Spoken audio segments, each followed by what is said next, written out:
Ok, hermanos, Dios les bendiga. Vamos a estudiar la palabra de Dios en esta tarde de Sociedad de Jóvenes, esperando que este estudio sea de bendición para todos nosotros, que podamos aprender de la palabra de Dios. Así que vamos a orar para que Dios dirija el estudio de su palabra. Así que les voy a invitar a que se ponga de pie. Vamos a orar. Oremos. Señor que estás en el cielo, santificado sea tu nombre. Gracias, Señor, por permitirnos estar en tu santo templo para poder estudiar tu palabra con nuestros hermanos. Bendice, Señor, este estudio, que sea para glorificar su nombre. Danos sabiduría, discernimiento para que podamos captar el mensaje y que todos nuestros hermanos que van a oír este estudio, que sea de bendición y puedan crecer en conocimiento. Gracias, Señor, te lo suplicamos y lo agradecemos en el nombre de Jesús. Amén. Bien, hermanos, quiero que pongan atención a lo que vamos a estudiar. Aquí tenemos un mural del santuario. Como ya lo hemos dicho, hermanos, el santuario refleja 4 aspectos del plan de salvación. O sea, cómo Jesús se resuelve el problema del pecado de 4 formas. Y estas 4 formas que encontramos en el santuario representan algo del ministerio de Jesús en el santuario celestial, en pro de la salvación del hombre. Es muy importante eso. El campamento de los santos, el atrio, el lugar santo y el lugar santísimo. El campamento representa que Jesús es nuestro ejemplo, vivió con los pecadores, sujeto a la ley de Dios, y nunca pecó. Él es nuestro ejemplo. Eso representa el campamento.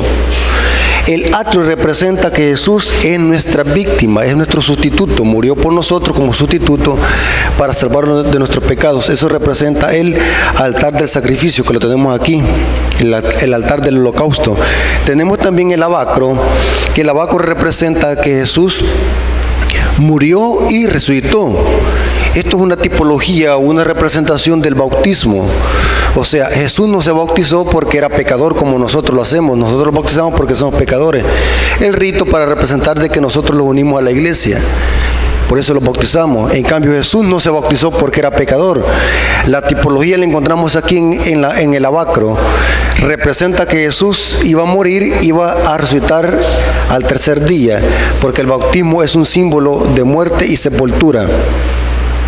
¿Captaron, hermanos, por qué Jesús se bautizó? O sea, cuando alguien les pregunte por qué Jesús se bautizó, alguien dice, porque Jesús los da el ejemplo. Eso es un error.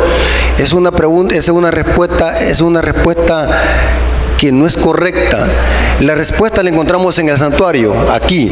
Jesús se bautizó porque el lavacro representa la muerte y resurrección de Jesús, que la profecía decía que iba a morir e iba a resucitar el tercer día.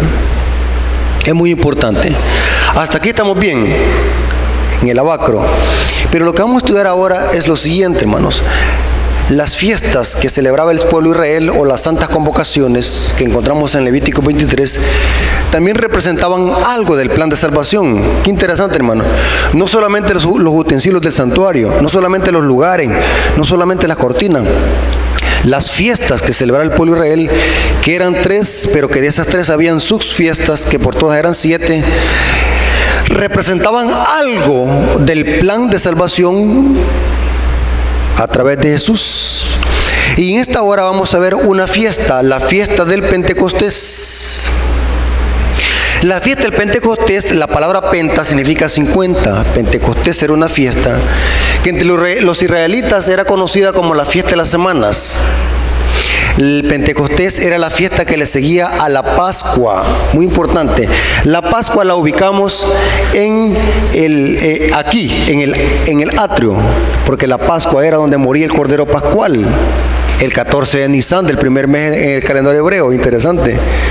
La Pascua representa que Jesús murió como Cordero Pascual. Eso está reflejado en el atrio. Pero como la Biblia enseña de que el Pentecostés era la segunda fiesta que se celebraba después de la Pascua y se hacía 50 días después de la Pascua. Por eso es que se llama Pentecostés, porque la palabra penta significa 50.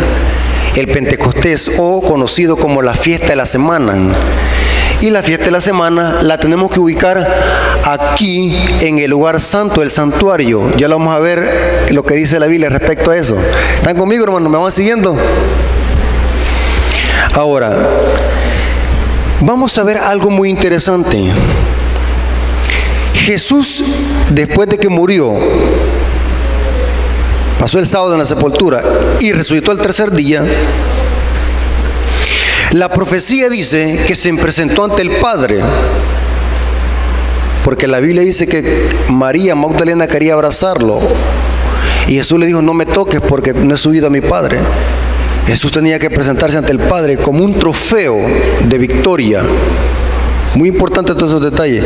Y en realidad la palabra no es no me toques, sino no me detengas en el griego. Algunas versiones dicen no me toques, es como que tocar. No es tocar, sino que lo quería abrazar. María Magdalena, alegre porque vio a su maestro. Y Jesús tenía que presentarse ante el Padre.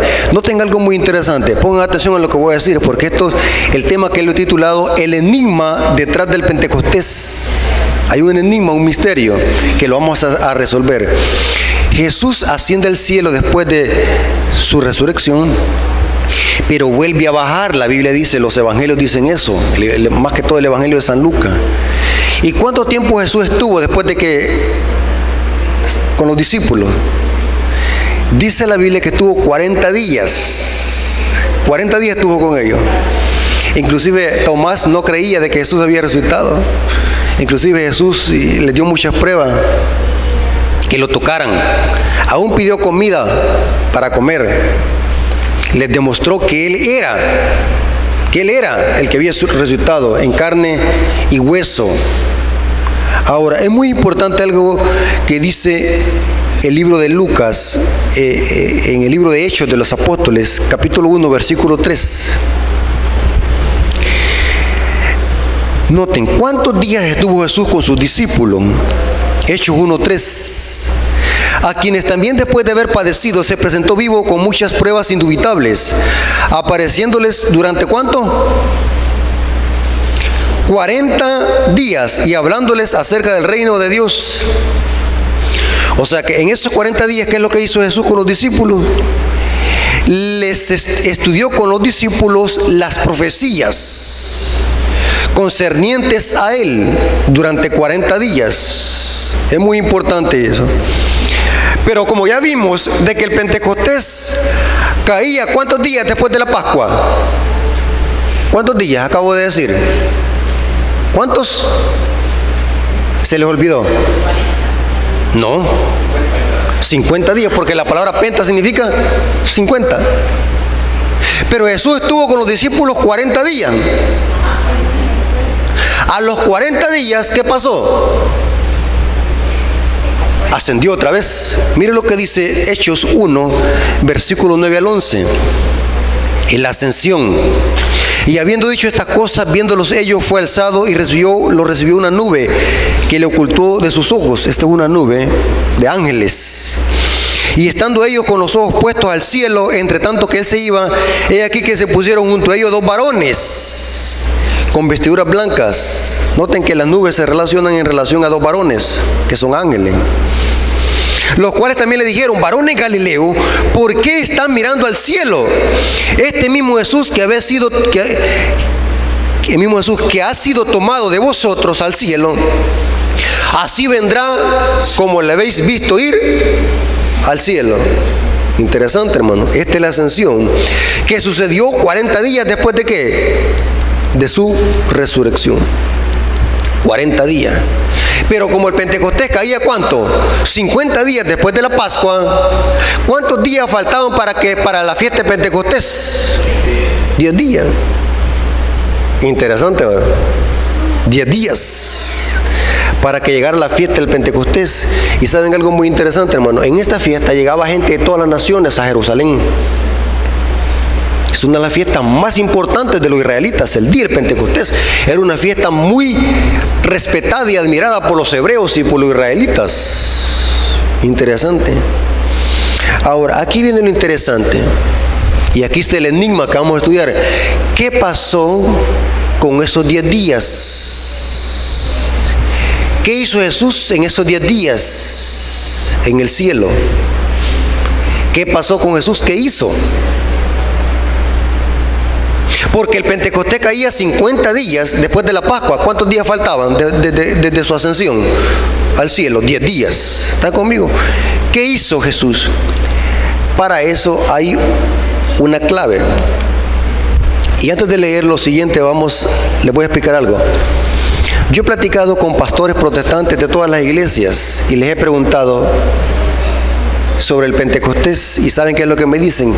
La mayoría hablan solamente lo que ocurrió terrenalmente, que los discípulos hablaron lengua, que Pedro hizo milagro, que Pedro de un sermón ganó casi 3,000 personas, y después otras 1,000, y hubieron bautismos, etc.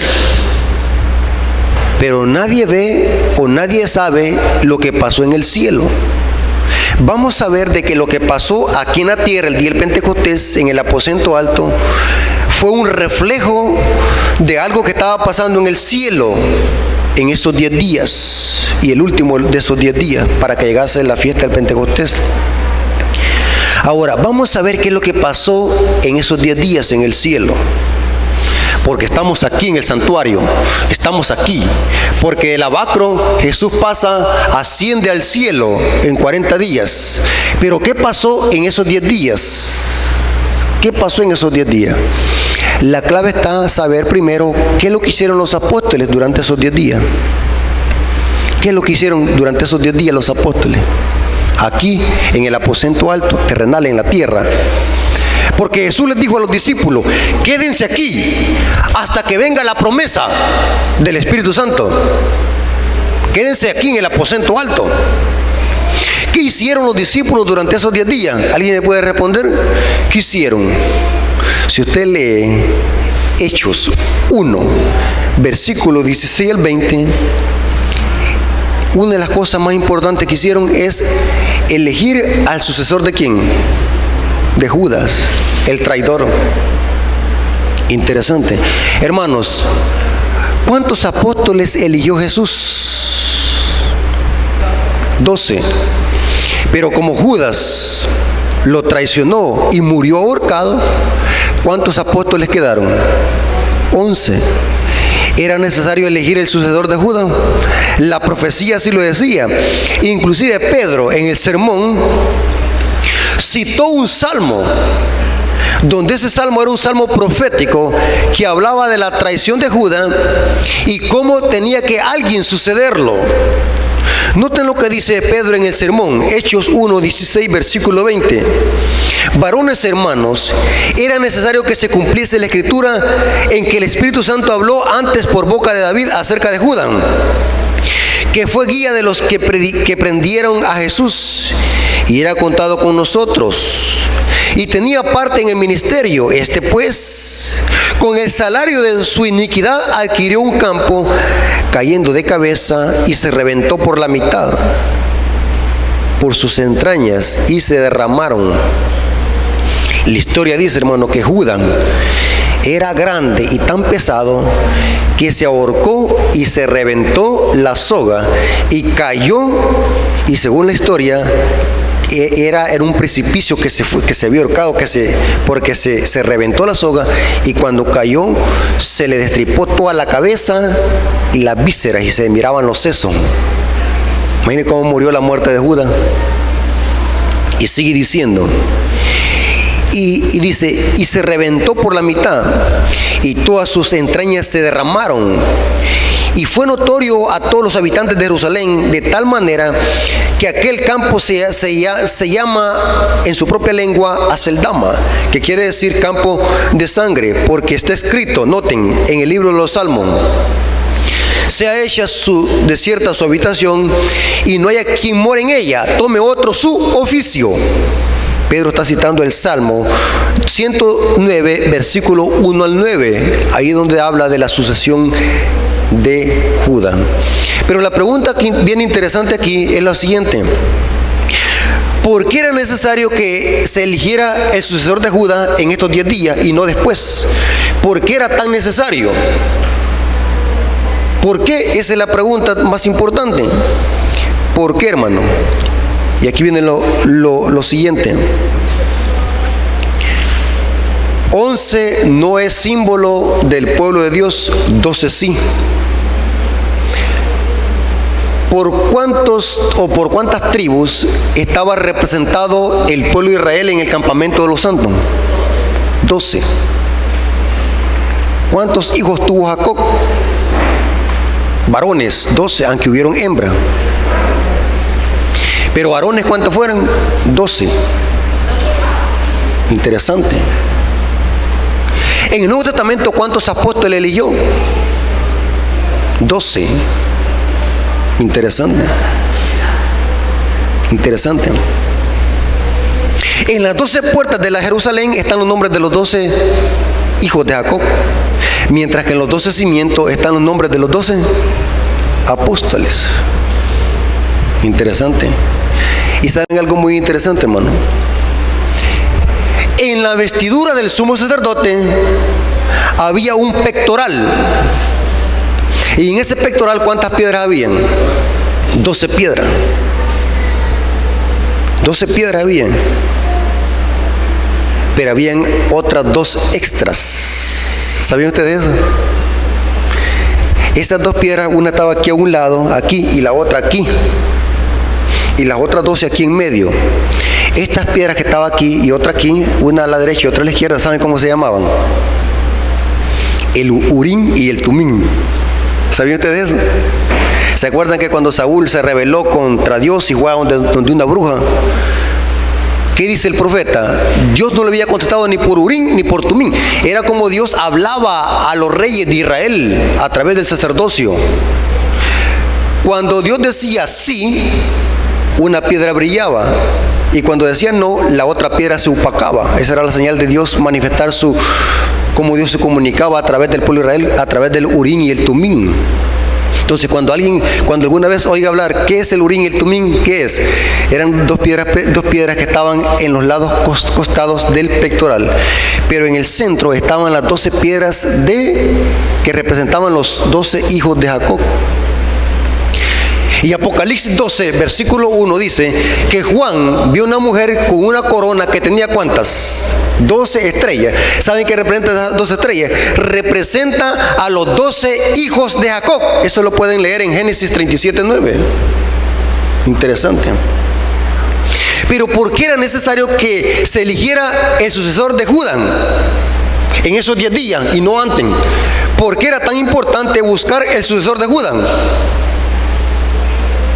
Y que la Biblia dice que eligieron ¿a quién? A Matías, porque era el que cumplía los requisitos. Haber sido testigo ocular de Jesús y haber andado con los discípulos desde el bautismo de Juan. Y eso por eso es que dice la Biblia que eligieron a Matías por orden del Espíritu Santo.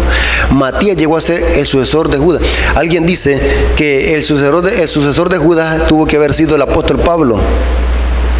Pero el problema es que aunque el apóstol Pablo fue un apóstol de los gentiles, pero Pablo no cumple con los requisitos para ser sucesor de Judas. Porque Pablo vino a conocer a Jesús después.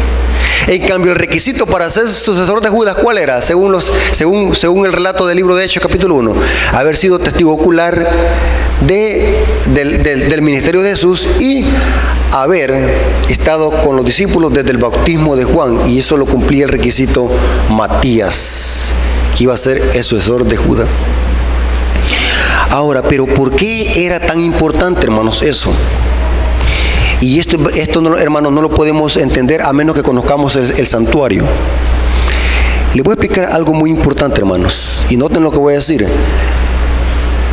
Cuando los sumos sacerdotes empezaban a oficiar en el santuario, había una ceremonia. Esta ceremonia la encontramos en el libro de Levítico, capítulo 8, versículos 6 al 12. Porque todo esto es una tipología de Jesús y su ministerio. ¿Por qué los protestantes tienen conceptos cerrados sobre el plan de salvación? Porque ni saben qué es esto. Por eso es que hay unas interpretaciones absurdas, descabelladas, porque desconocen esto, el santuario. Para iniciar el sacerdocio, Y para poder ministrar en el santuario había una ceremonia. Esta ceremonia está en el Levítico capítulo 8, versículos 6 al 12, noten. Entonces Moisés hizo acercarse a Aarón y a sus hijos. ¿Qué era Aarón, hermanos, y sus hijos? Sumo sacerdote. Y lo lavó con agua. Noten, qué interesante. Y puso sobre ellos la túnica. Vamos a ver a continuación que aquí se está vistiendo a Aarón y a sus hijos con ropa de sumo sacerdote. Noten qué interesante. Y le enseñó el cinto. Noten que es lo mismo como se presenta Jesús en las 7 iglesias en el Apocalipsis. Noten qué interesante. Y le vistió después con un manto y le puso sobre él el efod y le enseñó en el cinto del efod y lo ajustó con él. Luego le puso encima el pectoral. Noten, lástima que no tenemos una imagen aquí de un sumo sacerdote levita, cómo se vestía, con la mitra, con el pectoral, con el efod, con el cinto. Y noten cómo dice: y lo ceñó con el cinto, el efod, y lo ajustó con él. Y luego le puso encima el pectoral y puso dentro del mismo el ¿qué? ¿Qué dice? El urín y el tumín. Ya vimos que es el urín y el tumín.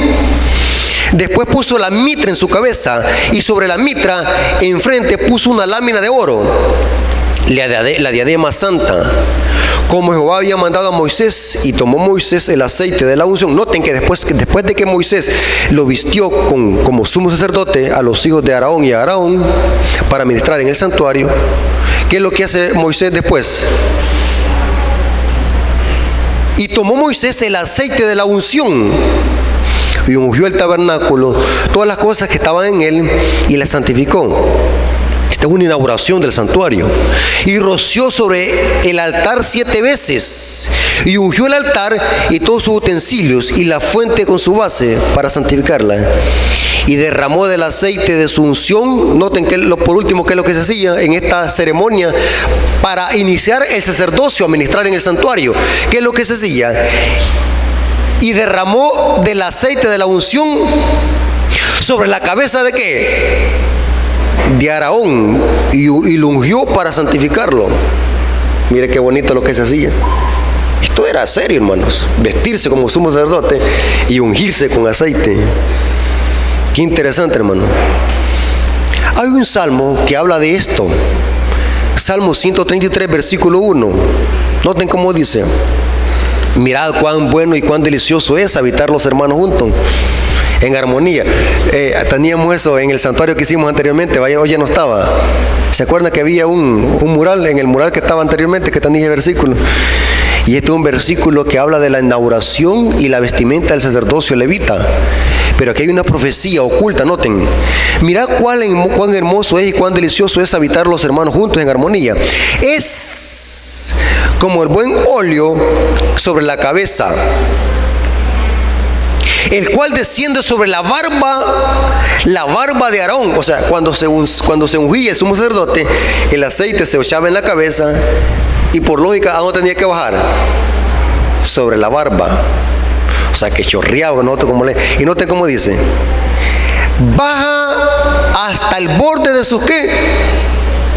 O sea, que era bastante este aceite, no era una gotita que le echaban, era bastante, que se rociaba, se bañaba y caía. Lástima que no tenemos una imagen yo quería traer una imagen de cómo se ungían los sacerdotes, los sumos sacerdotes. Se bañaban con aceite, se ungían, y ese aceite pasaba por la barba de Aarón y bajaba hasta los bordes de su vestido. Pero miren este aceite hasta dónde llega. ¿A qué se compara? Como el rocío de Hermón, que desciende sobre los montes de Sión, porque allí envía Jehová su bendición y vida eterna. Noten con qué se compara, como en el monte de Hermón. Ahora, ¿qué tiene que ver esto con lo que estamos estudiando con la fiesta del Pentecostés? Y saben, hermanos, lo interesante, que en estos 10 días que pasaron antes del día del Pentecostés, Jesús se vistió, o el Padre lo vistió como sumo sacerdote. Y el último de esos 10 días fue ungido para poder ministrar como sumo sacerdote y poder entrar al santuario celestial a oficiar como sumo sacerdote. Pregunto, según el libro de Hebreos, ¿cómo está vestido Jesús? como sumo sacerdote según la orden de ¿qué? De Melquisedec. Interesante, hermano. O sea que el último de los 10 días, de esos 10, Jesús fue ungido como sumo sacerdote. Pero el aceite bajó sobre la barba de Jesús, llegó hasta sus bordes, y no solamente llegó hasta sus bordes el aceite que representa al Espíritu Santo, sino que llegó hasta ¿dónde? Hasta el monte de Hermón. ¿Y qué es el monte de Hermón? Los apóstoles que estaban en el aposento alto. O sea, lo que pasó en el cielo era una muestra lo que pasó en la tierra era una evidencia de que el Padre estaba ungiendo a Jesús con el aceite de la unción para empezar a ministrar en el santuario celestial. Y el aceite fue tan potente que en el día del Pentecostés cayeron gotas. Eso es el monte de Hermón. Según la Biblia, el gran estruendo como un viento recio, y se les esparcieron lenguas de fuego. ¿De dónde venía ese viento? Era un ruido que si hubiésemos estado hoy en la actualidad, oír ese gran estruendo, hubiéramos dicho una bomba atómica explotó. Porque un gran estruendo, ese era un anuncio que algo estaba pasando en el cielo, y nadie sabe de eso. Casi nadie sabe de eso. Muchos hablan del Pentecostés, que hubieron lengua, que los apóstoles hicieron milagros y etcétera. Pero nadie dice lo que estaba pasando en el cielo. Es que el Padre estaba vistiendo a Jesús como sumo sacerdote, y el último de esos 10 días fue ungido con el aceite de unción, y cayeron gotas aquí en la tierra en el día del Pentecostés. O sea que lo que pasó en el día del Pentecostés era una repercusión de la inauguración de Jesús en el santuario celestial para iniciar su obra ministerial en el santuario celestial. Interesante. Por eso es que se dio la fiesta del Pentecostés. Noten lo que dice el libro Hechos de los Apóstoles de Elena de White, página 31, párrafo 4. La ascensión de Cristo en el cielo fue una señal que sus seguidores iban a recibir la bendición prometida. Noten, habían de esperarla antes de empezar a hacer su obra. Cuando Cristo entró por los portales celestiales, fue entronizado en medio de la adoración de los ángeles. Noten lo que está diciendo aquí, hermano. ¿Saben qué está citando Elena de White aquí? ¿Saben qué es lo que está citando, hermano?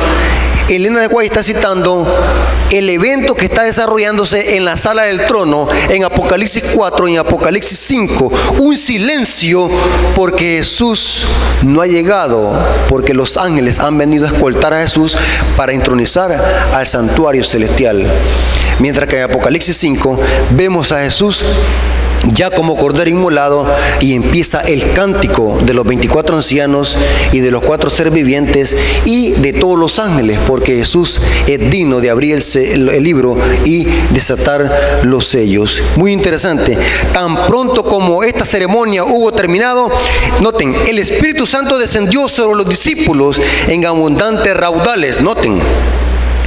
Y Cristo fue de veras glorificado con la misma gloria que había tenido con el Padre desde toda la eternidad. El derramamiento pentecostal era la comunicación del cielo de que el Redentor había iniciado su ministerio celestial. De acuerdo con su promesa, había enviado el Espíritu Santo del cielo, la gota, a sus seguidores como prueba de que, como sacerdote y rey, había recibido toda autoridad en el cielo y en la tierra. El rey ungido sobre su pueblo. Eso es lo que pasó los 10 días antes que llegase el Pentecostés. Por eso es que era necesario que se eligiera al sucesor de Judá, porque a Jesús se le iba a poner el pectoral. Y 11 no es símbolo del pueblo de Dios, 12 sí, porque el pectoral, ¿cuántas piedras tenía? 12. Y Jesús iba a ser vestido como sumo sacerdote.